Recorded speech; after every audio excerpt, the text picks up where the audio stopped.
আপনার সন্তানেরা প্রতিষ্ঠিত, তবু আপনি সঞ্চয়ের কথা ভেবেছিলেন, এখনও ভাবছেন কেন? আর তো কোনো অসুবিধা নেই, আর কোনো আশঙ্কা থাকারও কথা নয়।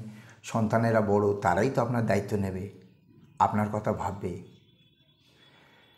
তবু আপনি সঞ্চয়ের কথা ভাবেন, কারণ এটি আপনাকে মানসিক নিরাপত্তা দেয়, এবং যা একদম বাস্তব। এটাও বাস্তব, আপনি আমি জীবনের কোনো এক সময় এসে একদম একা হয়ে যাব।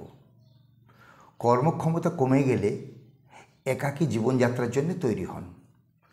ধরে নিন আপনার কেউ আপনজন আপনার সঙ্গে থাকবে না, মেয়ের বিয়ে হয়ে যাবে, ছেলে বিয়ের পর আলাদা থাকবে, বা কর্মসূত্রে বাইরে থাকবে, বা বৃদ্ধ হয়ে গেলে নিজের স্ত্রীও সবসময় খিটখিট খিটখিট করবে, অথবা পত্নী বিয়োগ হবে,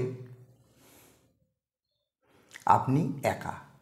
আর এটাই মানুষের জীবন, স্ত্রী পুরুষ সবার ক্ষেত্রেই প্রযোজ্য। এই একাকিত্ব মেনে নিন। নচিকেতার ভাষায়, একলা মানুষ মাতৃগর্ভে, একলা মানুষ চিতায়। একলা পুরুষ কর্তব্যে, একলা পুরুষ পিতায়।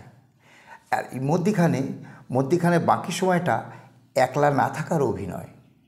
বলছে, যদি কেউ কথা না কয়, মনের কথা বোঝাবারে একলা বলতে হয়।